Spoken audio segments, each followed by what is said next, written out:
আসসালামু আলাইকুম দর্শক বন্ধুরা, ওয়েলকাম টু মাই পেজ। আশা করি যে যেখানে আছেন সবাই বেশ ভালো আছেন। আমিও আলহামদুলিল্লাহ আপনাদের দোয়ায় মাগফিরাতের চতুর্থ রমাদানে মোটামুটি বেশ ভালো আছি।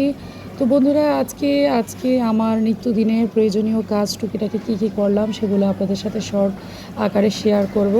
তো একটু আগেই তো দেখতে পারলেন, ইফতারি আগেই রেডি করে ফেলেছি। আর বাজার থেকে আমি শনি একটা থেকে দেশি চেওয়া মাছ এনেছিলাম। আপনারা এই মাছটাকে কে কী বলেন? তো আজকে এই চেওয়া মাছটা শুধু অল্প অর্ধেক একটু টমেটো দিয়ে পেঁয়াজ বাটা দিয়ে সুন্দর করে তাজা তাজা রান্না করব। এই যে চেউ মাছটা রান্না করার জন্য প্রথমে কড়াই বসিয়ে দিয়েছি। কড়াইয়ে হচ্ছে পেঁয়াজ সুন্দর করে হালকা একটু তেল দিয়ে ভেজে নিলাম। তারপরে দিয়ে দিব পেঁয়াজ বাটা, তারপরে একটু দিয়েছিলাম আদা বাটা রসুন বাটা, তারপরে হলুদ মরিচ স্বাদ মতো দিয়ে দিয়েছিলাম। আর বন্ধুরা, আজকে কিন্তু আমি লাউ শাক রান্না করব। এই যে লাউ শাক বসিয়ে দিয়েছি। আর এগুলি রান্না করার ফাঁকেই কিন্তু প্রথমে আপনারা ভিডিওতে দেখলেন এগুলো কিন্তু কেটে কুটে আমাকেই রেডি করা লাগতেছে, কারণ ইফতারি করব যেহেতু। ইফতারির আগে আনারস, মালতা, তারপরে হচ্ছে তরমুজ, বাঙ্গি, তারপরে হচ্ছে আমার বিটরুটের এবিসি জুসের ফরম্যাটগুলো, এগুলি সব কিছু তৈরি করে নিচ্ছিলাম, কারণ ইফতারে তো বেশি সময় নেই। তো বন্ধুরা, চেওয়া মাছ যেহেতু বাজার থেকে এনেছি, চেওয়া মাছ রান্না করব, চেওয়া মাছগুলি কি ভালোভাবে ধুতে হবে না?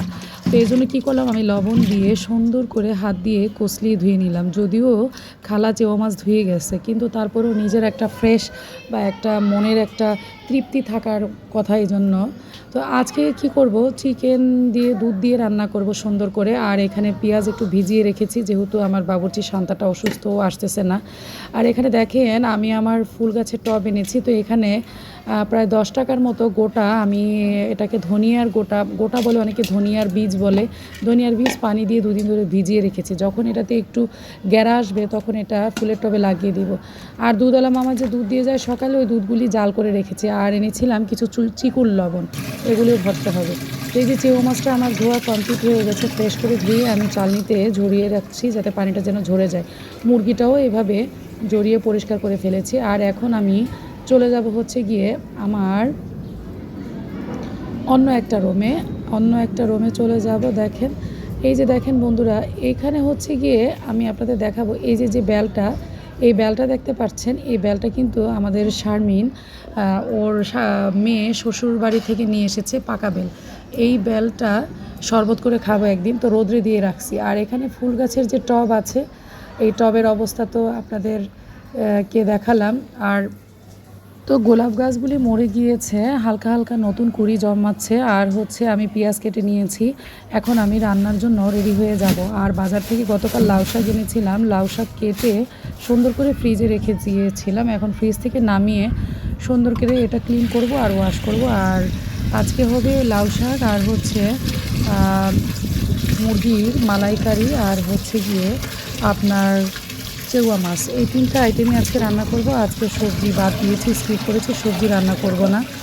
আর হচ্ছে লাউ শাকটা ভালোভাবে ধুয়ে নিব। লাউ শাকটা অনেক দিন ধরে শাক বেশি একটা খাওয়া হয় না। তো এই যে আমার সব কিছু রেডি করা হয়ে যাচ্ছে। তো আমি হচ্ছে চিকেন মালাইকারিটা রান্না করার জন্য একটু জর্দার রং দিয়ে মুরগির পিসগুলো ছোট ছোট করা, ওগুলা একটু লবণ দিয়ে আর একটু হচ্ছে গিয়ে আমি জর্দার রং অ্যাড করেছি। এটা আমার স্টাইলে আমি রান্না করছি। তেল গরম হয়ে গিয়েছে, এটা হালকা একটু ফ্রাই প্যানে এগুলো একটু ভালো করে হালকা পাতলা করে একটু ভেজে নিব।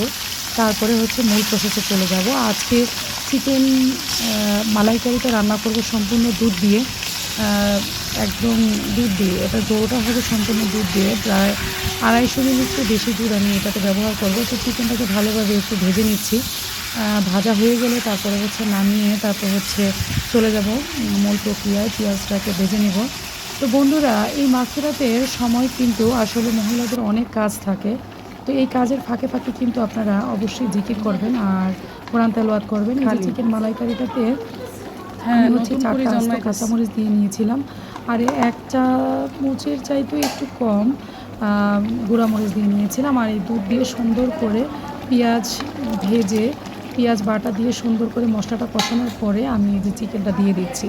তো আমার বাচ্চারা এটা খেতে পছন্দ করে। আর এটাতে ঝাল পরিমাণে কম দিই, কারণ আমার শ্বশুর আব্বাও এটা খায়। এজন্য আসলে রমাদানে বাচ্চারা আসলে মুরগি ছাড়া কিছুই বোঝে না।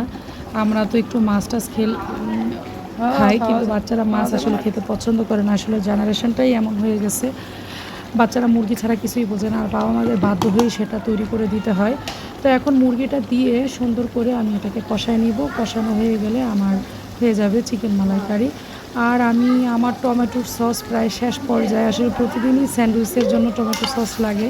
তো এখন টমেটো সসটা একটু পানি দিয়ে বোতলটা দিয়ে একটু ভালো করে ঝাঁকিয়ে তারপরে একটু টমেটো সস দিয়ে নিলাম, কারণ একটু পরে আবার বের হবো, বের হলে আবার টমেটো সস নিয়ে আসবো। আমার ছেলে আবার টমেটো সস ছাড়া তার হয়ই না, স্যান্ডউইচ খাবে, বার্গার খাবে, পিৎজা খাবে, যেটাই খাবে তার বা চিকেন তান্দুরি খাবে, ওর হচ্ছে গিয়ে টমেটো মানে সস লাগবেই। তো আমার চিকেন মালাইকারিটা প্রায় হয়ে যাচ্ছে শেষ পর্যায়ের মধ্যে। তো যাই হোক বন্ধুরা, আপনারা কাজে ফাঁকে ফাঁকে কিন্তু জিকির করবেন বেশি করে, কারণ এখন মাগফিরাত যাচ্ছে। আমরা যদি মুমিন মুসলমান হিসেবে আল্লাহর কাছে গুনাহ না করি, না পারি, তাহলে তো আসলে তো হবে না। এই যে আমার চিকেন মালাইকারি প্রায় শেষ পর্যায়ে। অনেকেই বলবেন না যে এত জ্ঞান বা এত উপদেশ দিচ্ছি কেন, আসলে আমাদেরকে সবাইকে একদিন চলে যেতে হবে এবং প্রত্যাবর্তন করতে হবে। তো বন্ধুরা, রান্নার ফাঁকে ফাঁকে চলে এসেছিল আমার মেজো বোন। কালকে হচ্ছে আমার মেজো বোনের বাসায় দাওয়াত ছিল।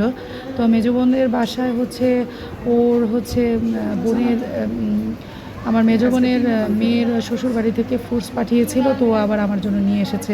তো লাউ শাক বসায় দেওয়া হয়েছে, লাউ শাকের রান্নাটা লাস্ট আপনাদের দেখাবো। আর এখন হচ্ছে আমরা বুটবাজি করতেছি, ছোলা ছোলা যেটা বলে। তো এই যে ছোলা আমরা ফ্রিজে কয়েকদিনের জন্য আলাদা আলাদা করে পলিথিনে করে রেখে দিয়েছিলাম, আর এভাবে ছোলা রান্না করি। আর এই যে দেখেন লাউ শাকের লোকটা, লাউ শাকটা কেমন হয়েছে দেখতে আপনারা জানাবেন। আর এটা হচ্ছে চিকেন মালাইকারিটাতে আমি একটু জর্দা রং দিয়েছি, তো আর একটু গুঁড়া মরিচের ইয়ে দিয়েছি, এজন্য সাদা ভাবটা চলে গেছে। আল্লাহ।